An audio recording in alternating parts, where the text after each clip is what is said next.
മക്കളെ ഇനി നമുക്ക് അടുത്ത സെക്ഷനിലേക്ക് പോവാം. Vector form of Coulomb's law. Vector form of Coulomb's law കാണുന്നതിനേക്കാൾ മുമ്പ്, നിങ്ങൾ ഈ വീഡിയോ അല്ലെങ്കിൽ ഈ ക്ലാസ് കാണുന്നതിനേക്കാൾ മുമ്പ് നിങ്ങൾ തൊട്ട് മുമ്പുള്ള കുളംസ് ലോയും അതേപോലെ കുളംസ് ലോയുടെ പ്രോപ്പർട്ടീസും എന്ന് പറയുന്ന കുളം ഫോഴ്സും കുളം ഫോഴ്സിന്റെ പ്രോപ്പർട്ടീസും എന്ന് പറയുന്ന രണ്ട് സെക്ഷനുകൾ നിങ്ങൾ കാണണം. അത് കണ്ടതിന് ശേഷം നമുക്ക് ഇതിലേക്ക് വരാൻ പറ്റുള്ളൂ. Vector form of Coulomb's law വളരെയധികം ശ്രദ്ധിച്ചിരിക്കുക. അപ്പോ നമുക്ക് തുടങ്ങാം. Vector form of Coulomb's law. ഞാനൊരു കോർഡിനേറ്റ് സിസ്റ്റം കൺസിഡർ ചെയ്യുന്നു. എക്സ് വൈ ആക്സിസുകൾ. മക്കളെ ഇതാണ് ഒറിജിൻ. ഓക്കെ, ഒറിജിൻ ആണ് ഓ എക്സ് വൈ ആക്സിസ്. ഇവിടെ എന്റെ കയ്യിൽ ഒരു ചാർജ് ഇരിക്കുന്നു മക്കളെ, Q1 കാണുന്നതായിരിക്കും. Q1 ആണ് ഫസ്റ്റ് ചാർജ്, Q1 ആണ് മക്കളെ. ഇവിടെ മറ്റൊരു ചാർജ് ഇരിക്കുന്നത് Q2. അങ്ങനെ രണ്ട് ചാർജുകൾ ഞാൻ ഇവിടെ വായിച്ചു വെച്ചിട്ടുണ്ട്. Q1 Q2 ആണ് മക്കളെ.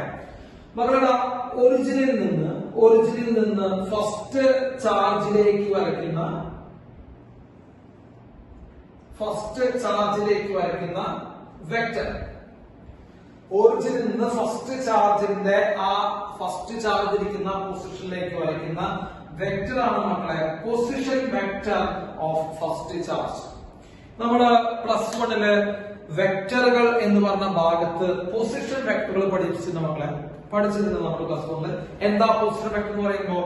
പൊസിഷൻ വെക്ടർ എന്ന് പറയുന്നത് ഒറിജിനിൽ നിന്ന് ഒരു പോയിന്റിലേക്ക് ഡ്രോൺ ചെയ്യുന്ന വെക്ടറുകൾ പറഞ്ഞ പേരാണ് പൊസിഷൻ വെക്ടർ. വളരെ സിമ്പിൾ ആണ്. ഒറിജിനിൽ നിന്ന് വരയ്ക്കുന്ന വെക്ടറുകൾ നമുക്ക് പൊസിഷൻ വെക്ടറുകൾ എന്ന് പറയാം. അപ്പൊ ഒറിജിൻ ആയിട്ടുള്ള O എന്ന് പറയുന്ന പോയിന്റിൽ നിന്ന് ഞാൻ Q1 എന്ന് പറയുന്ന ചാർജിലേക്ക് വരയ്ക്കുന്ന വെക്ടറാണ് Q1 എന്ന് പറയുന്ന ചാർജിന്റെ position vector and it is represented by vector R1. ഇനി ഒറിജിനിൽ നിന്ന് മക്കളെ Q2 എന്ന് പറയുന്ന ചാർജിന്റെ Q2 എന്ന് പറയുന്ന ചാർജിലേക്ക് വരയ്ക്കുന്ന വെക്ടറാണ് Q2 എന്ന് പറയുന്ന ചാർജിന്റെ പൊസിഷൻ വെക്ടർ. അത് നമുക്ക് വിളിക്കാൻ വെക്ടർ R2 എന്ന് പറഞ്ഞ രീതിയിൽ വിളിക്കും.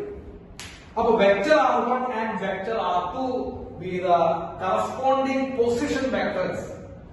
Let vector R1 and vector R2 be the position vectors of Q1 and Q2. Q1 ഉം Q2 ന്റെ പൊസിഷൻ വെക്ടറുകളാണ് മക്കളെ വെക്ടർ R1 ഉം വെക്ടർ R2. ഓക്കെ, സംശയമില്ല മക്കളെ. ഈ രണ്ട് ചാർജുകൾ പ്ലസ് ആണെന്ന് വിചാരിക്കാം. ഞാൻ ഇനി ഗ്രീനിങ്ങിലാണ് വരയ്ക്കണേ, നിങ്ങൾ ശ്രദ്ധിച്ചേക്കണം മക്കളെ. രണ്ട് സൈഡുകൾ R1 ഉം R2 കൂടെ വന്നു കഴിഞ്ഞു അല്ലെ? രണ്ട് സൈഡുകൾ രണ്ട് വെക്ടറുകളാണ്. രണ്ട് വെക്ടറുകൾ R1 ഉം R2 കൂടെ വരച്ചു കഴിഞ്ഞു. ഇനി നമുക്ക് മൂന്നാമതൊരു സൈഡ് നമുക്കായിട്ട് ഫില്ല് ചെയ്യാവുന്നതാണ് കേട്ടോ. ഈ ഗ്രീൻ കളറിലാണ് ഞാൻ മൂന്നാമത്തെ സൈഡ് ഫില്ല് ചെയ്തിരിക്കുന്നത്. എല്ലാവരും ശ്രദ്ധിച്ചേക്കണം. മൂന്നാമത്തെ സൈഡ് ഞാൻ ഫില്ല് ചെയ്തിരിക്കുന്നത് ഗ്രീൻ കളറിലാണ്. Right, okay. അതാണ് നമ്മുടെ മൂന്നാമത്തെ സൈഡ്. ശരിയല്ലേ? ഓക്കെ. ഈ മൂന്നാമത്തെ സൈഡിന് ഞാൻ ആരോ മാർക്ക് ഇട്ട് കൊടുത്തിട്ടില്ല. ഇല്ലല്ലോ? ഇല്ല. ഞാൻ ജസ്റ്റ് വരച്ചിട്ടുണ്ടോ? അപ്പൊ രണ്ട് വെക്ടറുകൾ മക്കളെ ഇവിടെ ആരോ മാർക്കാണെന്ന് നിങ്ങൾക്ക് ഇവിടെ ആരോ മാർക്കാണ്. അപ്പൊ രണ്ട് വെക്ടറുകൾ ഞാൻ വരച്ചു. മൂന്നാമത് ഞാൻ ഗ്രീൻ ഇങ്ക് ഉപയോഗിച്ച് മൂന്നാമത്തെ ഒരു സൈഡ് വരച്ചു വെച്ചു. ഇതിൽ ഞാൻ ആരോ മാർക്ക് തൽക്കാലം ഞാൻ ഉൾപ്പെട്ടിട്ടില്ല. ഇനി ഞാൻ ഒരു ആരോ മാർക്ക് ഞാൻ വിട്ടു കൊടുക്കുകയാണ്. മക്കളെ എല്ലാവരും നിങ്ങൾ ശ്രദ്ധിച്ചിരിക്കണം. ഇപ്പൊ ഞാൻ എന്റെ ഇഷ്ടത്തിനാണ് ഞാൻ ആരോ മാർക്ക് ഇട്ട് കൊടുക്കാൻ പോകുന്നത്. മക്കളെ ഇവിടേക്കാണ് ഞാൻ ആരോ മാർക്ക് ഇട്ട് കൊടുക്കുന്നത്. എവിടേക്ക്? മുകളിലേക്കാണ്. കാണുന്നുണ്ടോ? ഞാൻ ആരോ മാർക്ക് മുകളിലേക്കാണ് ഇട്ടത്. അപ്പോ ഇതൊരു വെക്ടറായി മാറി. ഇപ്പൊ ഈ ഗ്രീൻ കളറിൽ കാണുന്നത് എന്തായി മാറി മക്കളെ? വെക്ടറായി മാറി. നമുക്ക് ഈ വെക്ടറിനെ എക്സ് വെക്ടർ എന്ന് സൂചിപ്പിക്കാം. X vector. എപ്പോ നിങ്ങൾക്ക് പെട്ടെന്ന് പ്ലസ് വണ്ണിൽ പഠിച്ച ട്രയാങ്കിൾ ഓഫ് വെക്ടർ അഡീഷൻ നമുക്ക് വരുന്നുണ്ടാവും. ട്രയാങ്കിൾ ഓഫ് വെക്ടർ അഡീഷൻ പ്രകാരം മക്കളെ ഇവിടെ മൂന്ന് വെക്ടറുകൾ മൂന്ന് സൈഡ്സ് ആയി നിൽക്കുന്നു. ട്രയാങ്കിളിന്റെ മൂന്ന് സൈഡ്സ് ആയിട്ട് മൂന്ന് വെക്ടറുകൾ നിൽക്കുന്നു. ട്രയാങ്കിൾ ഓഫ് വെക്ടർ അഡീഷൻ പ്രകാരം ഏത് സൈഡാണോ ഓപ്പോസിറ്റ് ഓർഡറിൽ ഇരിക്കുന്നത്, ഏത് സൈഡാണോ ഓപ്പോസിറ്റ് ഓർഡറിൽ ഇരിക്കുന്നത് ആ സൈഡാണ് മറ്റു രണ്ട് സൈഡുകളുടെ സം. അല്ലെ? ഒരു ട്രയാങ്കിളില് മൂന്ന് സൈഡ് നമ്മൾ മൂന്ന് വെക്ടർ ആയിട്ട് നമ്മൾ വരച്ചു കഴിഞ്ഞാൽ ഏതെങ്കിലും ഒരു വെക്ടർ ഓപ്പോസിറ്റ് ഡാഷ് ഉണ്ടാവുകയും ആ ഓപ്പോസിറ്റ് ഡാഷിലുള്ള വെക്ടറാണ് മറ്റു രണ്ട് വെക്ടറുകളുടെ സമം നമ്മൾ പഠിച്ചിട്ടുണ്ടാവും. അപ്പൊ നമ്മൾ നോക്കുമ്പോ മക്കളെ ശ്രദ്ധിക്കണം, വെക്ടർ R2 ഡയറക്ഷൻ എങ്ങനെയാണ്? ഞാൻ കുറെ കാണിക്കുന്നുണ്ടോ മക്കളെ? വെക്ടർ R2 ഡയറക്ഷൻ എങ്ങനെയാണ്? അതുപോലെ വെക്ടർ X ഡയറക്ഷൻ, X ഞാൻ പഠിക്കുന്നത് മക്കളെ മുകളിലേക്കാണ്. അത് മുകളിലേക്ക് ഞാൻ എന്റെ ഇഷ്ടപ്രകാരത്താണോ മുകളിലേക്ക് ഞാൻ ആരംഭിക്കുന്നത്. അപ്പൊ വെക്ടർ X ഡയറക്ഷൻ ഇങ്ങനെയാണ്. വെക്ടർ R1 ഡയറക്ഷൻ ഇങ്ങോട്ടാണ്. അപ്പൊ ഈ ഫിഗർ കാണുന്ന ഏത് കൊച്ചു കുട്ടികൾക്ക് വരെ ഒരു കാര്യം പറയാൻ പറ്റും മക്കളെ. വെക്ടർ X R2 ഇങ്ങനെയാണ്, വെക്ടർ X ഇങ്ങനെയാണ്, വെക്ടർ R1 ഇങ്ങനെയാണ്. അപ്പോ ഇങ്ങനെ പോയി R2 വഴി പോയി X കയറി ഇങ്ങനെ വരേണ്ടിയിരുന്നതിന് പകരം മക്കളെ R2 direction, X direction, R1 direction താഴേക്ക് വരേണ്ടിയിരുന്നതാണ്. ഒരു ഓർഡർ കീപ്പ് ചെയ്ത് പോവാണെങ്കിൽ ഒരേ ഓർഡറിലാണ് പോയിരുന്നതെങ്കിൽ അത് ഇങ്ങനെ പോയി ഇങ്ങനെ പോയി ഇങ്ങനെ വരണം, ഇത് ഇങ്ങനെ പോകേണ്ടതായിരുന്നു. പക്ഷേ R1 മാത്രം ഇങ്ങനെ നിൽക്കണം. നോക്കി മക്കളെ, ഓപ്പോസിറ്റ് ഓർഡറിൽ. അപ്പൊ R1 ഡയറക്ഷൻ നമ്മൾ നോക്കുന്നത് മുകളിലേക്കാണ്. അപ്പൊ ഒരേ ഡയറക്ഷൻ കീപ്പ് ചെയ്യുകയായിരുന്നെങ്കിൽ, ഒരേ ഡയറക്ഷൻ കീപ്പ് ചെയ്യുകയാണെങ്കിൽ ഇങ്ങനെ പോയി ഇങ്ങനെ വന്ന് ഇങ്ങനെ താഴേക്ക് വരാണ്. പക്ഷെ ഇവിടെ R1 അടിക്കണം മക്കളെ മുകളിലേക്കാണ്. അപ്പൊ R1 ആണ് ഓപ്പോസിറ്റ് ഓർഡർ എടുക്കുന്നത്. ആരാണോ ഓപ്പോസിറ്റ് ഓർഡർ എടുക്കുന്നത് അവനാണ് റിസൾട്ടന്റ്. സോ എഴുതുന്നത് ശ്രദ്ധിക്കുക മക്കളെ. Vector R1 equal to vector R2 plus vector X. ഇവന്റെ സമാണ്. റൈറ്റ്? അപ്പോ ഇവരെ എടുക്കുകയാണെങ്കിൽ മക്കളെ R1 vector minus R2 vector എന്ന് പറയുമ്പോൾ X vector. So what is X vector? ഞാൻ എഴുതാം X vector equal to vector R1 minus vector R2. Vector R1 minus vector R2, and it can be represented as R12 vector. अब vector X equal to നമുക്ക് R12 എഴുതാം. R1 minus R2 നമ്മൾ എന്ത് ചെയ്യണം മക്കളെ? R12 എന്ന് എഴുതണം. അപ്പോൾ vector X equal to ഒന്നുകിൽ R1 minus R2 എഴുതാം അല്ലെങ്കിൽ R12 vector എഴുതാം. അപ്പോൾ vector X എന്താണ് മക്കളെ? vector X ഇതാണ്. ഇത് പറയുന്നത് മക്കളെ R12 vector. Sorry R12 vector ആണ്, അല്ലെങ്കിൽ R1 minus R2 ആണ്. എവിടേക്കാണ് ആരോ മാർക്ക്? നമ്മളെ മുകളിലേക്കാണ് ആരോ മാർക്ക്. ഇനി താഴേക്കാണ് ആരോ മാർക്കെങ്കിലോ? താഴേക്കാണ് ആരോ മാർക്കെങ്കിൽ ഇപ്പൊ ഞാൻ പറഞ്ഞു മൂന്നാം സൈഡ് നമ്മൾ ഇഷ്ടമുള്ള വരച്ചാണ്. ഈ മൂന്നാം സൈഡ് നമ്മൾ വരച്ചതാണ് അല്ലെ? അപ്പൊ നമ്മൾ വരച്ചപ്പോ ഇത് താഴേക്കാണ് ആരോ മാർക്ക് കൊടുത്തെങ്കിലോ മക്കളെ? ഞാൻ വേറെ ഫിഗർ വരയ്ക്കണം, വേറെ ഫിഗർ വരയ്ക്കാം എന്നാണ് നല്ലത് തോന്നുന്നു. അപ്പൊ നമുക്ക് ഇത് മുകളിലേക്ക് തന്നെ ആയിട്ട് നിന്നോട്ടെ. അപ്പൊ ഈ സൈഡ് ഈ വെക്ടർ മുകളിലേക്കാണ് മാർക്ക്. അപ്പോ അതിന്റെ ആ വെക്ടറാണ് മക്കളെ R1 മൈനസ് R2 അല്ലെങ്കിൽ R1. ഇനി താഴേക്കാണ് മാർക്ക് മക്കളെ. അത് ഞാൻ ഇവിടെ വരയ്ക്കും, ഞാൻ മായ്ക്കും. അത് ഒന്ന് ശ്രദ്ധിക്കണം. ഞാൻ ജസ്റ്റ് പറഞ്ഞു തരാൻ വേണ്ടി വെച്ചതാണ്. അപ്പോ ഇത് Q1, ഇത് മക്കളെ Q2, ഇത് പൊസിഷൻ വെക്ടർ R1, ഇത് പൊസിഷൻ വെക്ടർ R2. മൂന്നാമത്തെ സൈഡ് ഇതാണ് മക്കളെ നമ്മുടെ മൂന്നാം സൈഡ്. ഇനി ഞാൻ മൂന്നാം സൈഡിലേക്ക് താഴേക്കാണ് ആരോ മാർക്ക് കണ്ടോ? താഴേക്കാണ് ആരോ മാർക്ക് കൊടുക്കുന്നത്. ഇവിടെ ഞാൻ മുകളിലേക്ക് കൊടുത്തോളി കാണിച്ചിട്ടുണ്ട്. ഇനി ഞാൻ താഴേക്ക് കൊടുത്ത് കാണിച്ചിരുന്നു. താഴേക്കാണ് ആരോ മാർക്ക് കൊടുക്കുന്നത്. അപ്പൊ നമ്മളിവിടെ R1 ഡയറക്ഷൻ നോക്കുമ്പോൾ മക്കളെ എങ്ങനെയാണ് R1 ഡയറക്ഷൻ അല്ലെ? നമുക്ക് X ആണ്, X vector. X vector direction ഞാൻ ഇപ്പൊ എവിടേക്ക് കൊടുത്താൽ മക്കളെ താഴേക്കാണ് കൊടുക്കുന്നത്. അപ്പൊ ഇതാണ് X വെക്ടർ ഡയറക്ഷൻ അല്ലെ? R2 ഡയറക്ഷൻ ഇങ്ങനെയാണ് മക്കളെ. അപ്പൊ നിങ്ങൾക്ക് കാണുന്നുണ്ടോ ആരാണോ ഓപ്പോസിറ്റ് ഓർഡറിൽ നിൽക്കുന്നത്? നിങ്ങൾക്ക് എല്ലാവർക്കും കാണുന്നുണ്ടോ ആരാണ് ഓപ്പോസിറ്റ് ഓർഡറിൽ നിൽക്കുന്നുണ്ടാവാം? ആരാണ് ഓപ്പോസിറ്റ് ഓർഡറിൽ നിൽക്കുന്നുണ്ടാവാം? R2 ആണ് ഓപ്പോസിറ്റ് ഓർഡറിൽ നിൽക്കുന്നത് അല്ലെ? R1 ഇങ്ങനെ പോകുന്നു, R1 ഇങ്ങനെ പോകുന്നു, X ഇങ്ങനെ പോകുന്നു. ഇങ്ങനെ വരേണ്ടിയിരുന്നതിന് പകരം R2 അടിക്കപ്പോൾ നമുക്ക് അങ്ങോട്ടാണ് പോകുന്നത്. സോ ആരാണ് ഓപ്പോസിറ്റ് ഓർഡറിൽ നിൽക്കുന്നത്? R2 വെക്ടർ ആണ് ഓപ്പോസിറ്റ് ഓർഡറിൽ നിൽക്കുന്നത്. അപ്പൊ R2 വെക്ടർ എന്ന സമ്മർ ആരുടെ സമ്മർ നമുക്ക് R1 പ്ലസ് X വെക്ടർ അല്ലെ? ഇവന്റെയും സമ്മർ R2, കാരണം R2 ആണ് ഓപ്പോസിറ്റ് ഓർഡറിൽ നിൽക്കുന്നത്. So X vector equal to നമുക്ക് എഴുതാം മക്കളെ R2 മൈനസ് R1 എഴുതാം. R2 മൈനസ് R1 അല്ലെങ്കിൽ R21 എഴുതാം. R2 മൈനസ് R1 നമുക്ക് എഴുതാം R21 എഴുതാം. അപ്പൊ താഴേക്കാണ് നമ്മൾ ഈ മൂന്നാമത്തെ സൈഡിന്റെ ഡയറക്ഷൻ താഴേക്കാണ് എടുത്തെങ്കിൽ അത് R2 മൈനസ് R1 എഴുതാം, അല്ലെങ്കിൽ R21 എഴുതാം. മുകളിലേക്കാണ് എടുത്തെങ്കിൽ നമുക്ക് R12 എഴുതാം, R1 മൈനസ് R2 എഴുതാം. അപ്പോ നിങ്ങൾക്ക് തെറ്റുണ്ടാവരുത്. അതിനാണ് ഞാൻ നിങ്ങൾക്ക് 2 ഫിഗറും വരച്ച് കാണിച്ചത്. നന്നായിട്ട് മനസ്സിലാക്കി നന്നായി പഠിക്കുക. ഓക്കെ, അപ്പോ മുകളിലേക്കാണ് ആരോ മക്കളെ ഞാൻ ഇതൊന്നും മാറ്റുന്നുണ്ട് മക്കളെ. എന്നിട്ട് ഞാനത് ആരോ മാർക്കുകളൊക്കെ മാച്ച് വൃത്തിയായിട്ട് എഴുതാം. ഞാനിത് നിങ്ങൾ നോട്ട് ചെയ്യണം, ഞാൻ മാച്ച് കളഞ്ഞത്. യെസ്, ഇത് O, Q1 Q2 അല്ലെ, Q1 ഉം Q2. ഇത് അതിലേക്കുള്ള പൊസിഷൻ വെക്ടർ R1 വെക്ടർ, ഇത് അതിലേക്കുള്ള പൊസിഷൻ വെക്ടർ R2 വെക്ടർ. ഇനി ഞാൻ മൂന്നാമത്തെ സൈഡ് ഞാൻ ഗ്രീൻ കൊണ്ട് വരയ്ക്കുന്നു മക്കളെ. മൂന്നാമത്തെ സൈഡ് ഞാൻ വരച്ചു കഴിഞ്ഞു. മൂന്നാം സൈഡ് ഞാൻ വരച്ചു. ഓക്കെ, മൂന്നാം സൈഡ് വരച്ചു. ഇനി ഞാൻ പറഞ്ഞത് ശ്രദ്ധിച്ചിരിക്കണം. ആ മൂന്നാം സൈഡിന്റെ ആരോ മാർക്ക് മുകളിലേക്കാണെങ്കിൽ അതിന്റെ പേരെന്തായിരുന്നു പറഞ്ഞേ? മുകളിലേക്കാണെങ്കിൽ അതിന്റെ പേര് R12 വെക്ടർ എന്നായിരുന്നു. അതായത് R1 മൈനസ് R2 വെക്ടർ എന്നായിരുന്നു മുകളിലേക്കാണെങ്കിൽ.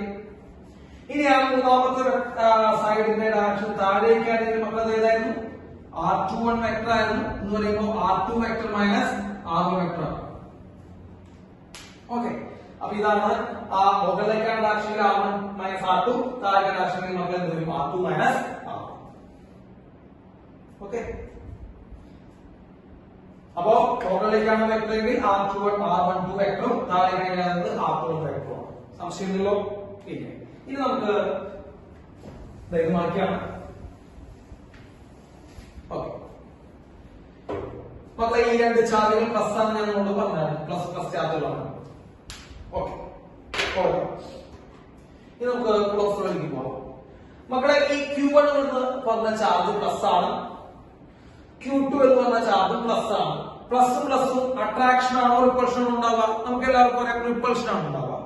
അപ്പോ Q1 എന്ന് പറയുന്ന ചാർജ് ശ്രദ്ധിച്ചേക്കണേ. Q1 എന്ന് പറയുന്ന ചാർജ് Q2 എന്ന് പറഞ്ഞ ചാർജിനെ റിപ്പൽ ചെയ്യും. തിരിച്ച് Q2 എന്ന് പറഞ്ഞ ചാർജ് Q1 എന്ന് പറഞ്ഞ ചാർജിനെ റിപ്പൽ ചെയ്യും. അപ്പോ അവരുടെ ഡയറക്ഷൻ നിങ്ങൾ നോക്കണം. ഡയറക്ഷൻ Q1 Q2നെ റിപ്പൽ ചെയ്യുക. മക്കളെ ഇങ്ങോട്ട് പിടിച്ചു വയ്ക്കുകയല്ല ചെയ്യുക. ഇത് അട്രാക്ഷൻ റിപ്പൽ ചെയ്യുക. അകത്ത് പോലെ പറയാം, തള്ളിക്കളയാ ചെയ്യണേ. അപ്പൊ Q1 Q2 എന്ന് പറഞ്ഞാൽ അകലേക്ക് പോകാനാ പറഞ്ഞേ. തള്ളുന്നു, റിപ്പൽ ചെയ്യുന്നു. അപ്പോ Q1 എന്ന് പറഞ്ഞ ചാർജ് Q2ന് മേലെ കൊടുക്കുന്ന മക്കളെ ഫോഴ്സിന്റെ ഡയറക്ഷൻ ഈ ബ്ലാക്ക് കളർ ഞാൻ വരച്ചു വരുന്നു. ഞാൻ നിങ്ങൾക്ക് പ്രോപ്പർട്ടി നമ്പർ 3 ഓർമ്മിച്ചു വെക്കണം. The force is acting. നമുക്ക് കഴിഞ്ഞ വീഡിയോയിൽ എടുത്താണ്. Force is acting from center to center. അപ്പൊ ഒരു ചാർജിന്റെ സെന്ററിൽ നിന്ന് മറ്റേ ചാർജിന്റെ സെന്റർ വഴി നമ്മുടെ ഫോഴ്സ് ആക്ട് ചെയ്യുന്നു. ഇതാണ് നമ്മുടെ ഫോഴ്സിന്റെ direction. Force acting on second charge by first charge F21. അപ്പൊ മക്കളെ F21 ഡാഷ് നോക്കുക. ഓക്കെ, ഇനി മക്കളെ second charge first charge force acting ഉണ്ടാവും. അവിടെ റിപ്പൾഷൻ ആണ് മക്കളെ. Force is acting centre to centre. ഒരു ചാർജിൽ നിന്ന് മറ്റേ ചാർജിന്റെ സെന്ററിൽ കൂടെ പോകുന്നു. This is force acting on first charge by second charge F12. ഇത് പഠിച്ചത് നമ്മൾ F12 force acting on first by second, F21 force acting on second by first. Repulsion ആണ് കേട്ടോ. ഈ ഫോഴ്സ് ഇവന്റെ മേലെ കൊടുക്കുന്നു, ഈ ഫോഴ്സ് ഇവന്റെ മേലെ കൊടുക്കുന്നു. ഓക്കെ, അല്ലെ? ഓക്കെ, ഇനി നമുക്ക് കുളംസ് ലോയുടെ ഇക്വേഷനിലേക്ക് പോവാം മക്കളെ. ഫോഴ്സിന്റെ ഇക്വേഷൻ എന്താ? ഫോഴ്സ് ഈസ് ഈക്വൽ ടു നമ്മൾ പഠിപ്പിച്ചാണ് മക്കളെ. Force is equal to 1/4 epsilon medium. ഞാൻ വീണ്ടും എടുക്കുന്നത് മീഡിയം ആണ് എഴുതുന്നത്, വാക്വം അല്ല. ഇനി വാക്വം ആണ്, നിങ്ങൾ വാക്വത്തിൽ പഠിക്കണമെന്ന് ആളുകൾക്ക് എന്ത് ചെയ്യാൻ പറ്റില്ല, 0 എഴുതാം. അപ്പൊ 1/4 epsilon medium Q1 Q2 by distance square. ഇതാണ് നമ്മൾ കുളംസ് ലോന്റെ ഇക്വേഷൻ ആയിട്ട് നമ്മൾ പഠിച്ചത്. മക്കളെ ഇക്വേഷൻ പഠിക്കുമ്പോൾ നിങ്ങൾ ഒരു കാര്യം ശ്രദ്ധിച്ചാൽ മതി. 1 കോൺസ്റ്റന്റ് ആണ്, അതിന് നമ്പർ ആണ്. 4 പൈയെ എപ്സിലോൺ മീഡിയം നമ്പർ ആണ്. Q1 Q2 R ഒക്കെ നമ്പറുകളാണ്. അപ്പോ 1/4 epsilon medium Q1 Q2 by R square എന്ന് പറയുന്നതൊക്കെ നമ്പറുകളാണ്. അപ്പൊ കുളംസ് ലോന്റെ ഇക്വേഷൻ നമുക്ക് മാഗ്നിറ്റ്യൂഡ് ആണ് തരുന്നത്. ശ്രദ്ധിച്ചേക്കണം മക്കളെ, മാഗ്നിറ്റ്യൂഡ് നമ്പർ ആണ് തരുന്നത്. So the equation gives A number. പക്ഷെ നമുക്കറിയാം നമ്മളുടെ വെക്ടർ ഫോർമുല എഴുതാൻ നമ്മുടെ ഹെഡിങ് തന്നെയാണ്. ഫോഴ്സ് എന്ത് ക്വാണ്ടിറ്റി വേണം മക്കളെ? വെക്ടർ ക്വാണ്ടിറ്റി ആണ്. അപ്പൊ ഫോഴ്സിന് മാഗ്നിറ്റ്യൂഡ് മാത്രം പോരാ, എന്തുകൂടി വേണം മക്കളെ? ഡയറക്ഷൻ കൂടി വേണം. നമ്മൾ പഠിച്ചിട്ടുണ്ട്. അപ്പൊ ഫോഴ്സിന് ഡയറക്ഷൻ വേണം. അപ്പൊ അതിന്റെ മാഗ്നിറ്റ്യൂഡിന്റെ ഭാഗം ആര് നോക്കിക്കോളും? കുളംസ് ലോ നോക്കിക്കോളും. അപ്പൊ കുളംസ് ലോയുടെ ഇക്വേഷൻ നമുക്ക് എന്ത് കിട്ടും മക്കളെ? മാഗ്നിറ്റ്യൂഡ് കിട്ടുന്നു. അത് 1/4 medium Q1 Q2 by R square ആണ് നമ്മുടെ മാഗ്നിറ്റ്യൂഡ്. ഇനി നമുക്ക് വേണ്ടത് എന്താണ് മക്കളെ? ഡയറക്ഷൻ ആണ് വേണ്ടത്. ആ മാഗ്നിറ്റ്യൂഡ് ഓക്കെ ആയി. ഇനി നമുക്ക് എന്ത് വേണം മക്കളെ? ഡയറക്ഷൻ വേണം. ഡയറക്ഷൻ എങ്ങനെ കണ്ടുപിടിക്കും? ക്വസ്റ്റ്യൻ. ഡയറക്ഷൻ എങ്ങനെയാണ് നമ്മൾ നോക്കുക? അപ്പൊ ഡയറക്ഷൻ നോക്കാൻ വേണ്ടി നമ്മൾ +1 ഒരു വെക്ടറിനെ കുറിച്ച് നിങ്ങൾ പഠിച്ചിട്ടുണ്ടാവും മക്കളെ. Unit vector. +1 നമ്മൾ ഒരു ചെറിയൊരു വെക്ടറിനെ കുറിച്ച് പഠിച്ചിട്ടുണ്ടാവും. Unit vector. യൂണിറ്റ് വെക്ടറിന്റെ ഉപയോഗം എന്താണ്? യൂണിറ്റ് വെക്ടറിന്റെ ഉപയോഗം എന്താണെന്ന് നിങ്ങൾക്ക് എല്ലാവർക്കും അറിയാം. യൂണിറ്റ് വെക്ടർ എന്തിനു വേണ്ടി ഉപയോഗിക്കുന്നു? ഡയറക്ഷൻ അസൈൻ ചെയ്യാൻ വേണ്ടി ഉപയോഗിക്കുന്നതാണ് യൂണിറ്റ് വെക്ടർ. +1 ഓർമ്മിച്ചു വെക്കണം. +1 അറിയാത്തവര് ജസ്റ്റ് +1 ഭാഗം പോയി മറച്ചു നോക്കുക. അപ്പൊ നമുക്ക് മനസ്സിലാവും. +1 നമ്മൾ പഠിച്ചുള്ള യൂണിറ്റ് വെക്ടർ എന്തിനു വേണ്ടി യൂസ് ചെയ്യുന്നു? യൂണിറ്റ് വെക്ടർ ഡയറക്ഷൻ കൊടുക്കാൻ വേണ്ടിയിട്ടാണ് നമ്മൾ എന്ത് ചെയ്യണം മക്കളെ? യൂസ് ചെയ്യുന്നത് അല്ലെ? ഏതൊരു വെക്ടറിനെയും any vector we can represent as any vector is equal to, നിങ്ങൾ +1 ഡിഗ്രി പഠിച്ചിട്ടുണ്ടാവും. ഏതൊരു വെക്ടറിനെ നമുക്ക് എന്ത് ചെയ്യാം? മാഗ്നിറ്റ്യൂഡ് ഇൻറ്റു യൂണിറ്റ് വെക്ടർ എന്നുള്ള രീതിയിൽ റെപ്രസെന്റ് ചെയ്യാം കേട്ടോ. Any vector can be represented as magnitude into unit vector. സംഖ്യ ഇൻറ്റു യൂണിറ്റ് വെക്ടർ ആണ് നമ്മുടെ എനി വെക്ടർ. ഇപ്പൊ ഞാനൊരു ഉദാഹരണം പറഞ്ഞു. 10 i cap. 10 i cap. അതിൽ 10 എന്ന് പറയുന്നത് മാഗ്നിറ്റ്യൂഡ് ആണ്. i cap എന്ന് പറയുന്നത് യൂണിറ്റ് വെക്ടർ ആണ്. അപ്പൊ 10 i cap എന്ന് പറഞ്ഞ വെക്ടറിലെ 10 മാഗ്നിറ്റ്യൂഡും i cap യൂണിറ്റ് വെക്ടറും. അപ്പൊ അതേ പറഞ്ഞ പോലെ ഏതൊരു വെക്ടറിനെയും നമുക്ക് എന്ത് റെപ്രസെന്റ് ചെയ്യാൻ? മാഗ്നിറ്റ്യൂഡ് ഇൻറ്റു യൂണിറ്റ് വെക്ടർ എന്ന ഫോർമാറ്റില് റെപ്രസെന്റ് ചെയ്യാം. അപ്പൊ any vector can be represented as magnitude unit vector. ഞാൻ കാണിച്ചു തരാം. നിങ്ങൾ ഇങ്ങനെ കേട്ടിട്ടുണ്ടാവും. Velocity vector equal to 5 i cap. Velocity vector equal to 5 i cap. എന്താണ് പറയാ? അതിൽ 5 എന്ന് പറയുന്നത് മാഗ്നിറ്റ്യൂഡ്, i cap എന്ന് പറയുന്നത് യൂണിറ്റ് വെക്ടർ ആണ്. അപ്പൊ ഇത് മാഗ്നിറ്റ്യൂഡ് ആണ്, ഇത് യൂണിറ്റ് വെക്ടർ. അപ്പൊ നമുക്ക് മനസ്സിലായി മാഗ്നിറ്റ്യൂഡ് ഇൻറ്റു യൂണിറ്റ് വെക്ടർ ഫോർമാറ്റാണ് നമ്മൾ എല്ലാ വെക്ടറിലെയും റെപ്രസെന്റ് ചെയ്യാറ്. അപ്പൊ നമ്മൾ നോക്കുക ഫോഴ്സ്. നമ്മൾ ഇവിടെ ഫോഴ്സ് നമ്മൾ റെപ്രസെന്റ് ചെയ്യാൻ പോവാ. ഫോഴ്സ് ഈക്വൽ ടു നമ്മളെ ആദ്യം വേണ്ടത് നമ്മുടെ കയ്യിൽ മാഗ്നിറ്റ്യൂഡ് വേണ്ടത്. മാഗ്നിറ്റ്യൂഡ് ഓൾറെഡി നമ്മൾ എപ്പോൾ വിളിച്ചിട്ടുണ്ട്? 1/4πε0 1/4πε0 sorry epsilon medium Q1 Q2 by distance square. അപ്പൊ നമുക്ക് ഇത് കിട്ടി, മാഗ്നിറ്റ്യൂഡ് കിട്ടി, ഇൻറ്റു നമുക്ക് എന്ത് വേണം? യൂണിറ്റ് വെക്ടർ വേണം. ഞാനിപ്പോ റെപ്രസെന്റ് ചെയ്യാൻ പോകുന്ന ഫോഴ്സ് F21 ആണെന്ന് വിചാരിക്കാം. എനിക്ക് വേണ്ട ഫോഴ്സ് F21 ആണ്. അപ്പൊ F21 vector is equal to F21 vector is equal to 1/4πε medium Q1 Q2 by R square എഴുതി. ഇനി എനിക്ക് വേണ്ടത് യൂണിറ്റ് വെക്ടർ. മക്കളെ എല്ലാവരും നോക്കി F21 ഇതാ. ഇവന്റെ ഡയറക്ഷൻ പറയാൻ വേണ്ടിയിട്ടാണ് എനിക്ക് ഇവിടെ യൂണിറ്റ് വെക്ടർ വേണ്ടത് അല്ലെ? യൂണിറ്റ് വെക്ടറിന്റെ ജോലി വീണ്ടും ഞാൻ പറയുന്നു. യൂണിറ്റ് വെക്ടറിന്റെ ജോലി എന്ന് പറയാൻ വേണ്ടിയിട്ടാണ്, ഡയറക്ഷൻ പറയാൻ വേണ്ടിയിട്ടാണ്. നമ്മളിവിടെ കണ്ടുപിടിക്കാനുള്ള ഫോഴ്സ് നമുക്ക് F21 ആണ്. അപ്പൊ F21 ഈക്വൽ ടു ഞാനൊരു മാഗ്നിറ്റ്യൂഡ് വെച്ചു. ഈ എനിക്ക് വേണ്ട യൂണിറ്റ് വെക്ടർ ആണ്. അപ്പൊ എന്തിനാണ് യൂണിറ്റ് വെക്ടർ തരാൻ? നമ്മള് ഡയറക്ഷൻ പറയാനാണ് യൂണിറ്റ് വെക്ടർ. ആരുടെ ഡയറക്ഷൻ നമ്മൾ പറയാൻ പോണേ? F21 ഡയറക്ഷൻ പറയാൻ പോണേ. അപ്പൊ F21ന്റെ ഡയറക്ഷൻ പറയാൻ വേണ്ടി നമ്മൾ എടുക്കുന്ന യൂണിറ്റ് വെക്ടർ, F21ന്റെ ഡയറക്ഷൻ പറയാൻ വേണ്ടി നമ്മൾ എടുക്കുന്ന യൂണിറ്റ് വെക്ടർ F21ന്റെ അതേ ഡയറക്ഷനുള്ള വെക്ടർ ആയിരുന്നു, അല്ലെങ്കിൽ അതേ ഡയറക്ഷനുള്ള യൂണിറ്റ് വെക്ടർ ആയിരുന്നു. ഞാൻ വീണ്ടും റിപ്പീറ്റ് ചെയ്യുന്നു മക്കളെ. യൂണിറ്റ് വെക്ടർ എന്തിനു വേണ്ടി? യൂണിറ്റ് വെക്ടർ ഡയറക്ഷൻ പറയാൻ വേണ്ടി നമ്മൾ ആരുടെ ഡയറക്ഷൻ ആദ്യം പറയാൻ പോകുന്നത്? F21ന്റെ ഡയറക്ഷൻ പറയാൻ പോകുന്നത്. ഞാൻ F21 ആയി വെച്ചാൽ അപ്പൊ F21ന്റെ ഡയറക്ഷൻ പറയാൻ വേണ്ടി നമ്മൾ എടുക്കേണ്ട യൂണിറ്റ് വെക്ടർ ആരുടെ ഡയറക്ഷനുള്ള തന്നെയായിരിക്കണം? F21ന്റെ ഡയറക്ഷനുള്ളതായിരിക്കണം. അപ്പൊ F21ന്റെ ഡയറക്ഷൻ പറയാൻ വേണ്ടി നമ്മൾ എടുക്കുന്ന യൂണിറ്റ് വെക്ടർ അതേ ഡയറക്ഷനിലോട്ടുള്ള യൂണിറ്റ് വെക്ടർ ആയിരിക്കണം. അപ്പൊ നോക്കി മക്കളെ, F21 എവിടേക്കാണ് നമ്മൾ ഇവിടെ വെച്ചിട്ടുണ്ട്? ഇതാണ് F21 അല്ലെ? അപ്പൊ ഇതാണ് F21. അതേ ഡയറക്ഷനിലൂടെ വേറെ വല്ല വെക്ടർ കാണുന്നുണ്ടോ നോക്കിയിട്ട് ഈ ഫിഗറിൽ F21ന്റെ അതേ ഡയറക്ഷനിലൂടെ വേറെ വല്ല വെക്ടർ കാണുന്നുണ്ടോ? ഉണ്ടല്ലോ. ഏതാ വെക്ടർ? R21. നോക്കുന്നുണ്ടോ R21? അപ്പൊ R21ന്റെയും F21ന്റെയും ഡയറക്ഷൻ എന്താണ് മക്കളെ? സെയിം ആണ്. എന്താണെന്ന് പറയുമ്പോൾ R2 സാധനം. ഓക്കെ. അപ്പൊ R21ന്റെയും F21ന്റെയും ഡയറക്ഷൻ സെയിം ആണ്. F21ന്റെ ഡയറക്ഷൻ നമുക്ക് പറയാം. അപ്പൊ F21ന്റെ ഡയറക്ഷൻ പറയാൻ വേണ്ടി നമുക്ക് യൂണിറ്റ് വെക്ടർ എടുക്കണം. ആ യൂണിറ്റ് വെക്ടർ അപ്പൊ ആര് യൂണിറ്റ് വെക്ടർ എടുത്താൽ മതി? നമുക്ക് R2 R21ന്റെ യൂണിറ്റ് വെക്ടർ എടുത്താൽ മതി. കാരണം അവർ രണ്ടുപേരുടെ ഡയറക്ഷൻ എന്താണ് മക്കളെ സെയിം ആണ്. അപ്പൊ നമ്മൾ നോക്കുക, ശ്രദ്ധിക്കുക R21 cap. അപ്പൊ നിങ്ങൾക്ക് അതിന്റെ വെക്ടർ ഫോം കിട്ടി. അപ്പൊ എന്താ vector form? 1/4πε q1 q2 r² into R21 cap.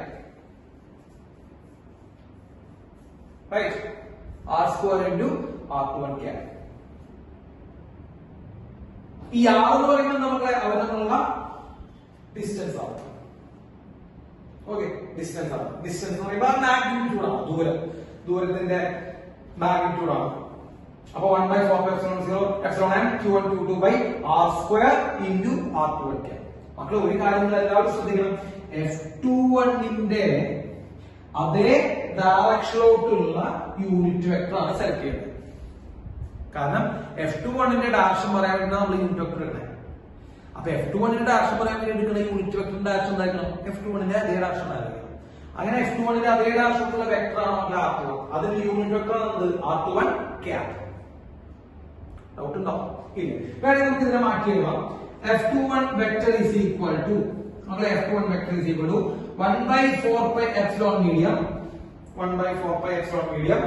മക്കളെ q1 into q2 r².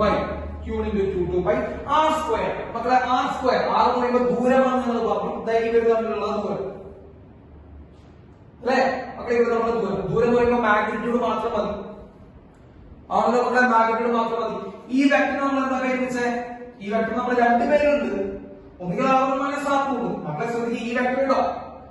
ഈ വെക്ടർ നമുക്ക് രണ്ടുപേരുണ്ടായിരുന്നു, ഒന്നുകിൽ R1 - R2. അതെത്ര? ആരമാർക്ക് മുകളിൽ പോകും. അല്ലെങ്കിൽ R2 - R1. അതെത്ര? നമ്മുടെ ആരമാർക്ക് താഴെ വരും. അപ്പൊ ഈ വെക്ടറിന്റെ മാഗ്നിറ്റ്യൂഡ് ആണ് ദൂരം. ഞാൻ പറഞ്ഞ വളരെ വളരെ ശ്രദ്ധിച്ചേക്കണം. ഇവിടെ നമുക്കൊരു വെക്ടർ കാണുന്നുണ്ട് മക്കളെ. എവിടെ വെക്ടർ കാണുന്നത്? q1 ഉം q2 നും ഇടയിൽ നമ്മൾ എന്ത് ചെയ്യുന്നുണ്ട്? വെക്ടറുകൾ നമ്മൾ വരച്ചു വെച്ചിട്ടുണ്ട്. അതിന് മുകളിലേക്ക് ആരമാർക്കുള്ള വെക്ടറും നമ്മൾ വരച്ചിട്ടുണ്ട്, താഴേക്ക് ആരമാർക്കുള്ള വെക്ടറും വരച്ചിട്ടുണ്ട്. നമുക്ക് ഇപ്പൊ ആവശ്യം ഏത് വെക്ടറാണ് നമ്മളെ? താഴേക്കുള്ള ആരമാർക്കുള്ള വെക്ടർ. കാരണം താഴേക്കാണ് നമ്മുടെ ഫോഴ്സ് കിട്ടണേ. അപ്പൊ ഞാൻ എന്ത് ചെയ്യുന്നു? തൽക്കാലം അത് പറയാൻ വേണ്ടി മാറ്റി നമുക്ക് നമ്മുടെ വെക്ടർ എടുക്കാം, താഴേക്കാണ്. ആ താഴേക്കുള്ള വെക്ടർ എത്ര നമ്മളെ? R21 ആണ്. അപ്പൊ ഈ വെക്ടർ എന്ന് പറയുമ്പോൾ R21 ആണ്. R2 എന്ന് പറയുമ്പോൾ നമ്മളെ R2 - R1 ആണ്. അതാണ് ഈ വെക്ടർ. ഈ വെക്ടർ വീണ്ടും പറയുന്നു, ഈ വെക്ടർ ആണ് R2 - R1. ഈ വെക്ടറിന്റെ മാഗ്നിറ്റ്യൂഡ് എന്താ മക്കളെ? മാഗ്നിറ്റ്യൂഡ്, വെക്ടറിന്റെ മാഗ്നിറ്റ്യൂഡ് നോക്കുക, ദൂരം. ആ ദൂരമാണ് ഈ രണ്ട് ചാർജുകളുടെ ഡിസ്റ്റൻസ്. അപ്പൊ രണ്ട് ചാർജുകൾ തമ്മിലുള്ള ഡിസ്റ്റൻസ് എന്ന് പറയുന്നത് ഈ വെക്ടറിന്റെ എന്താണ് മക്കളെ? മാഗ്നിറ്റ്യൂഡ് ആണ്. അപ്പൊ നമുക്ക് എന്ത് ചെയ്യാനാണെങ്കിൽ ഈ ഡിസ്റ്റൻസിന്റെ സ്ക്വയർ നമുക്ക് എന്ത് ചെയ്യാം? മക്കളെ മാഗ്നിറ്റ്യൂഡ് ഓഫ് R2 - R1 എന്ന് എഴുതുന്നത് തെറ്റുണ്ടോ? സ്ക്വയർ ഇത് തെറ്റുണ്ടോ? ഇത് ആർക്കും മനസ്സിലാവുന്നുണ്ടോ? അപ്പൊ R എന്ന് പറയുന്നത് എന്താ? രണ്ട് ചാർജുകൾ തമ്മിലുള്ള അകലം. മക്കളെ രണ്ട് ചാർജുകൾ തമ്മിൽ ഒരു വെക്ടർ കാണണേ മക്കളെ. ഇത് q1 ചാർജ്, ഇതെന്താ q2 ചാർജ്. ആ രണ്ട് ചാർജ് തമ്മിൽ നമ്മൾ ഒരു വെക്ടർ വരച്ചു വെച്ചിട്ടുണ്ട്. ഏതാ? R21 vector. അതിന്റെ മാഗ്നിറ്റ്യൂഡ് ആണ് ഡിസ്റ്റൻസ്. ഓക്കെ, അപ്പൊ അതിന്റെ മാഗ്നിറ്റ്യൂഡ് ഡിസ്റ്റൻസ്. അപ്പൊ magnitude of R2 - R1 whole square. Okay, into unit vector. മക്കളെ യൂണിറ്റ് വെക്ടറിന്റെ ഇക്വേഷൻ എന്താ? Unit vector is equal to given vector divided by its magnitude. പഠിച്ചല്ലോ? അപ്പൊ യൂണിറ്റ് വെക്ടർ എന്ന് പറയുമ്പോൾ given vector divided by magnitude. അപ്പൊ നമുക്ക് ഇങ്ങനെ എഴുതാം, R2 വെക്ടർ - R1 വെക്ടർ, അതല്ലേ R2 by modulus of R2 - R1. Okay, അപ്പോ ഇവിടെ നിങ്ങൾക്ക് രണ്ട് മാറ്റങ്ങളാണ് സാർ വരുത്തിക്കണേ. ഒന്ന് യൂണിറ്റ് വെക്ടറിന്റെ മാറ്റമാണ്. യൂണിറ്റ് വെക്ടറിന്റെ ഇക്വേഷൻ എന്താ മക്കളെ? യൂണിറ്റ് വെക്ടറിന്റെ ഇക്വേഷൻ എന്താ? Vector divided by magnitude. അപ്പൊ യൂണിറ്റ് വെക്ടർ എന്ന് പറയുമ്പോൾ വെക്ടർ ഡിവൈഡഡ് ബൈ മാഗ്നിറ്റ്യൂഡ്. ഞാൻ എടുക്കുന്നത് R21 unit വെക്ടറാണ്. R21 unit vector. അപ്പൊ R21 യൂണിറ്റ് വെക്ടർ എന്ന് പറയുമ്പോൾ എന്താ? വെക്ടർ. അതായത് R2 - R1 by magnitude. R2 - R1 by modulus of R2 - R1. ഇനി എടുത്തുള്ള മാറ്റുക ഡിസ്റ്റൻസ് R. മക്കളെ R എന്ന് പറയുന്നത് രണ്ട് ചാർജ് തമ്മിലുള്ള ഡിസ്റ്റൻസ് ആണ്. രണ്ട് ചാർജ് തമ്മിലുള്ള ഡിസ്റ്റൻസ് പറയുമ്പോൾ ഈ വെക്ടറിന്റെ മാഗ്നിറ്റ്യൂഡ് ആണ്. ഈ വെക്ടറിന്റെ magnitude of R2 - R1 square. Okay, അപ്പൊ എന്ത് വരും മക്കളെ? F21 equation. F21 vector is equal to 1/4πε medium q1 into q2 divided by R2 - R1 the whole cube. അല്ലെ? R2 - R1 square into R2 - R1. രണ്ടും magnitude ആണ് വരുന്നത്. അപ്പൊ R2 - R1 whole cube into R2 minus R1 vector. R2 minus R1 vector. Okay. അപ്പൊ ഇതാണ് F21 ന്റെ equation. ഇനി F12 ന്റെ ഇക്വേഷൻ പറയാം. ഞാനൊന്ന് മാച്ച് ചെയ്യാം. F12 ന്റെ ഇക്വേഷൻ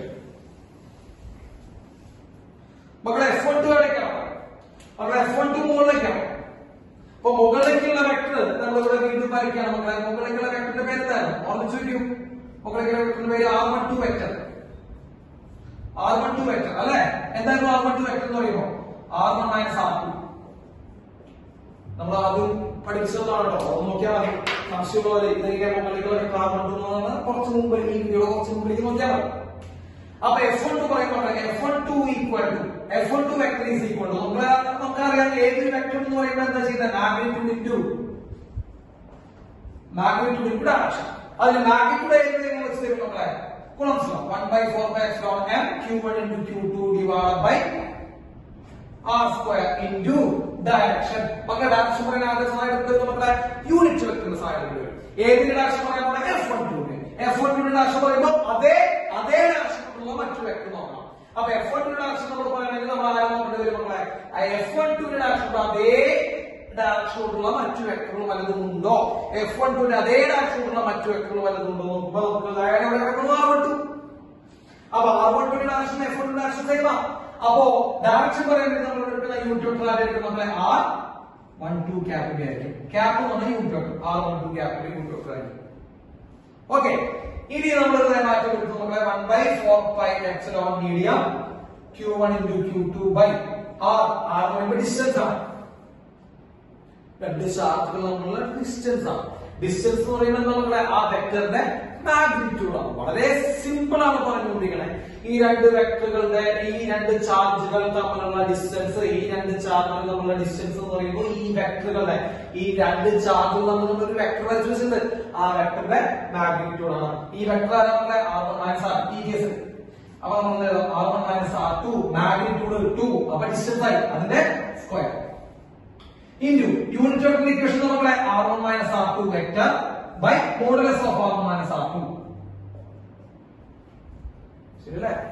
അപ്പൊ ഇത് വരും നമ്മളെ 1/4π∼0 q1 into q2 divided by R1 minus R2 the whole cube into R1 vector minus R2 vector. ഇതാണ് Coulomb's law in vector form. അപ്പൊ ഞാൻ പറഞ്ഞു വരുന്നത്രേ ഉള്ളൂ. 1/4π∼m q1 q2 by distance per magnitude ആണ്. ഇനി നമ്മള് ഡയറക്ഷൻ വേണമെങ്കിൽ നമ്മൾ എന്തെടുക്കണം മക്കളെ? യൂണിറ്റ് വെക്ടർ എടുക്കണം. അപ്പൊ F12 ന്റെ ഡയറക്ഷൻ പറയാൻ നമ്മൾ അതേ ഡയറക്ഷനിലുള്ള യൂണിറ്റ് വെക്ടർ എടുക്കുമ്പോൾ R12 ക്യാപിറ്റൽ എടുക്കണം. F21 ന്റെ ഡയറക്ഷൻ പറയുമ്പോൾ നമ്മള് അതേ ഡയറക്ഷനിലുള്ള വെക്ടർ R21 ന്റെ യൂണിറ്റ് വെക്ടർ എടുക്കണം. ഇത്രയേ ഉള്ളൂ കാര്യം. പിന്നെ ഒരു ചെറിയ മാറ്റം വരുത്തിയത് രണ്ട് ചാർജുകൾ തമ്മിലുള്ള ഡിസ്റ്റൻസ് R-നെ നമ്മൾ ഈ വെക്ടറുകളുടെ മാഗ്നിറ്റ്യൂഡ് ആയിട്ട് കൺഫ്യൂസ് ചെയ്തു. ഒന്നുകിൽ അത് R1 മൈനസ് R2 ന്റെ മാഗ്നിറ്റ്യൂഡ് അല്ലെങ്കിൽ R2 മൈനസ് R1 ന്റെ മാഗ്നിറ്റ്യൂഡ്. അത്രേ നമ്മൾ ചെയ്തിട്ടുള്ളൂ. പിന്നെ നമ്മളൊരു മാറ്റം വരുത്തിയത് യൂണിറ്റ് വെക്ടറിന് പകരം വെക്ടർ ഡിവൈഡഡ് ബൈ മോഡുലസ് ചെയ്തു. ഇത്രയും മാറ്റങ്ങളാണ് നമ്മൾ വരുത്തി ചെയ്തിട്ടുള്ളത്. അപ്പൊ വളരെ വൃത്തിയായിട്ട് ഒന്ന് നോക്കാം. ബുദ്ധിമുട്ട് വല്ലതുണ്ടെങ്കിൽ പറയാം. ഒന്ന് പറയാം. ഓക്കെ. നിങ്ങൾ ഒരു കാര്യം ശ്രദ്ധിച്ചോന്ന് അറിയില്ല. F21 ന്റെ ഇക്വേഷൻ നോക്കുന്നു നിങ്ങൾ. F21 ന്റെ ഇക്വേഷൻ എഴുതിയാണ് നമ്മൾ 1/4π∼m q1 q2 by r square r21 cap. F1 ന്റെ ഇക്വേഷൻ നമ്മൾ എഴുതിയാണ് നമ്മൾ 1/4π∼m q1 q2 by r square r12 cap. ഇതിന്റെ മാഗ്നിറ്റ്യൂഡ് നിങ്ങൾ നോക്കിയാൽ ഇതാണ് മാഗ്നിറ്റ്യൂഡ് അല്ലെ? ഇതാണ് നമ്മുടെ മാഗ്നിറ്റ്യൂഡ്. നിങ്ങൾ രണ്ട് ഫോഴ്സുകളുടെ മാഗ്നിറ്റ്യൂഡ് ഒന്ന് കമ്പയർ ചെയ്ത് എന്റെ കൈ വരുമ്പോൾ ഉണ്ടാവും 1/4π∼m q1 q2 by r square 1/4π∼m q1 q2 by r square. കണ്ടോ? രണ്ട് പേരുടെയും മാഗ്നിറ്റ്യൂഡ് സെയിം ആണ്. രണ്ട് ഫോഴ്സുകളുടെയും മാഗ്നിറ്റ്യൂഡ് സെയിം ആണ്. ആകെ വ്യത്യാസം നമുക്ക് ഇവിടെ R21 ക്യാപ്പ് ആണ്, ഇവിടെ R12 ക്യാപ്പ് ആണ് അല്ലെ? അപ്പൊ മാഗ്നിറ്റ്യൂഡ് സെയിം ആണ്. വ്യത്യാസം എന്താ? ഒരാള് R21 ക്യാപ്പും ഒരാള് R12 ക്യാപ്പും. അതായത് ഒരാളുടെ ആക്ഷൻ ഇങ്ങോട്ടും ഒരാളുടെ ആക്ഷൻ ഓപ്പോസിറ്റും മുകളിലേക്കും. ഒരാളുടെ ആക്ഷൻ താഴേക്കും ഒരാളുടെ ആക്ഷൻ എന്താ മുകളിലേക്കും. അപ്പൊ ഒരാൾ R21 ക്യാപ്പ്, ഒരാൾ R12 ക്യാപ്പ്. ക്യാപ്പ് എന്ന് പറഞ്ഞാൽ യൂണിറ്റ് വെക്ടർ ആണ്. അപ്പൊ ഒരാളുടെ ഡയറക്ഷൻ R12 ഡയറക്ഷൻ, ഒരാളുടെ ഡയറക്ഷൻ R21 ഡയറക്ഷൻ എന്ന് പറയുമ്പോൾ രണ്ട് ഫോഴ്സുകളുടെയും ഡയറക്ഷൻ ഇവിടെ കണ്ടാൽ തന്നെ മനസ്സിലാവും. രണ്ട് ഫോഴ്സുകളുടെ ഡയറക്ഷൻ ഓപ്പോസിറ്റ് ആണ്. പക്ഷെ അവരുടെ മാഗ്നിറ്റ്യൂഡ് എന്താണ് മക്കളെ? 1/4 pi epsilon q1 cubed by r square, 1/4 pi epsilon m q1 cubed by r square. Magnitude same ആണ്. അപ്പൊ നമുക്ക് വേണമെങ്കിൽ ഇങ്ങനെ എഴുതാം, F12 is equal to F21. Magnitude wise അവർ എന്താണ് മക്കളെ? സെയിം ആണ്. പക്ഷെ വെക്ടോറിക്കലി നോക്കുമ്പോൾ അവരുടെ ഡയറക്ഷൻ എന്ത് മക്കളെ? ഡയറക്ഷൻ ഓപ്പോസിറ്റ് ആണ്. അത് നമ്മൾ മൈനസ് കൊടുക്കാം. അപ്പൊ F12 ഈക്വൽ ടു F2. ഈ ഫോഴ്സും തുല്യമാണ്, പക്ഷെ ഓപ്പോസിറ്റ് ആണ്. അപ്പൊ രണ്ട് ചാർജുകൾ തമ്മിൽ ഉണ്ടാക്കുന്ന ഫോഴ്സുകൾ, ഫസ്റ്റ് ചാർജ് രണ്ടാമത്തെ ചാർജിന് കൊടുക്കുന്ന ഫോഴ്സും രണ്ടാമത്തെ ചാർജ് ഫസ്റ്റ് ചാർജിന് കൊടുക്കുന്ന ഫോഴ്സും തുല്യമാണ്, പക്ഷെ ഡയറക്ഷൻ വൈസ് അവർ എന്താണ് മക്കളെ? ഓപ്പോസിറ്റ് ആണ്. ഓക്കെ, ഇത് പറഞ്ഞപ്പോ കുറച്ച് പേർക്ക് ചിലപ്പോൾ മനസ്സിലായിട്ടുണ്ടാവും. For every action there is an equal and opposite. അപ്പോൾ ഓപ്പോസിറ്റ് നെഗറ്റീവ് സൈൻ വന്നു. For every action there is equal and opposite reaction. ഏതിലോ ന്യൂട്ടന്റെ തേർഡ് ലോ. സോ കുളംസ് ലോ അല്ലെങ്കിൽ കുളം force obeys Newton's third law. ഇങ്ങനെ ഒരു കോഡ് ക്വസ്റ്റ്യൻ വരാറുണ്ട്. കുളം force obeys Newton's third law. അപ്പോൾ നമ്മൾ ഇവിടെ എഴുതണം F12 is equal to minus F21. Okay, അപ്പൊ രണ്ട് ഫോഴ്സും ഈക്വൽ ആണ്, ഓപ്പോസിറ്റ് ആണ്. അതാണ് ന്യൂട്ടന്റെ തേർഡ് ലോ. അപ്പൊ കുളം ഫോഴ്സുകൾ ന്യൂട്ടന്റെ തേർഡ് ലോ ഉപയോഗിച്ച് ചെയ്യുന്നു മക്കളെ. ഇതാണ് മൊത്തത്തില് ഇതിന്റെ വെക്ടർ ഫോം. വളരെ ശ്രദ്ധിച്ച് ഈ ക്ലാസ് ഇരുന്ന് കേൾക്കണം. അവസാനം വരെ കേട്ട് വളരെ ശ്രദ്ധിച്ച് ഓരോ സ്റ്റെപ്പും കയറി വരുന്നത് നിങ്ങൾ എന്ത് ചെയ്യണം? ഒന്ന് മനസ്സിലാക്കി കേൾക്കണം. ഇതിൽ എന്തെങ്കിലും ബുദ്ധിമുട്ടുണ്ടെങ്കിൽ അടുത്ത നിങ്ങൾ പറയാ. നിങ്ങൾ പറഞ്ഞു കഴിഞ്ഞാൽ നമുക്ക് ഇത് വീണ്ടും വേണമെങ്കിൽ നമുക്ക് എക്സ്പ്ലെയിൻ ചെയ്താൽ. ഓക്കെ, നിങ്ങൾ ഒരു തവണ അല്ലെങ്കിൽ രണ്ട് തവണ കേട്ട് മനസ്സിലാക്കാൻ വെക്ടർ ഫോം ആണ്. കുറച്ച് ചെറുതായിട്ട് ബുദ്ധിമുട്ടുണ്ടാവുന്ന റീജൻസ് ഒന്നുമില്ല. യൂണിറ്റ് വെക്ടർ വിളിച്ചതന്നെ അതിന് ബുദ്ധിമുട്ട് എങ്ങനെയാണ് ഉണ്ടാവുന്നത് എനിക്ക് മനസ്സിലായിട്ടില്ല. യൂണിറ്റ് വെക്ടർ എന്ന് പറയുമ്പോൾ വെക്ടർ ഡിവൈഡ് ബൈ മാഗ്നിറ്റ്യൂഡ് ആണ്. R21 എന്ന് പറയുമ്പോൾ R2 മൈനസ് R1 ആണ്. അതിന് യൂണിറ്റ് വെക്ടർ എന്ന് പറയുമ്പോൾ R2 minus R1 vector by അതിന്റെ മോഡുലസ് ആണ്. ഇവിടെ എന്താ ബുദ്ധിമുട്ട് എനിക്ക് മനസ്സിലായിട്ടില്ല. നിങ്ങൾക്ക് എന്തെങ്കിലും ബുദ്ധിമുട്ട് പറയും. ഡിസ്റ്റൻസിനാണ് പിന്നെ അടുത്ത ബുദ്ധിമുട്ട് വരിക. ഡിസ്റ്റൻസ് എന്ന് പറയുമ്പോൾ രണ്ട് ചാർജുകൾ തമ്മിലുള്ള അകലം. രണ്ട് ചാർജ് തമ്മിലുള്ള അകലം എന്ന് പറയുമ്പോൾ നമുക്ക് രണ്ട് ചാർജ് തമ്മിൽ രണ്ട് വെക്ടറുകളുണ്ട്. അതിൽ ഒരു വെക്ടർ നമ്മൾ എടുക്കേണ്ട ആവശ്യമായിട്ട് R21 എടുക്കേണ്ട ആവശ്യമുള്ളൂ. അപ്പൊ ഇവന്റെ മാഗ്നിറ്റ്യൂഡ് ആണ് ഡിസ്റ്റൻസ്. അപ്പൊ അതിന്റെ മാഗ്നിറ്റ്യൂഡ് 2. അത്രയാണ് മാറ്റം ഉണ്ടാക്കുള്ളൂ. ഓക്കെ, നോക്കി മനസ്സിലാക്കാം. യെസ്.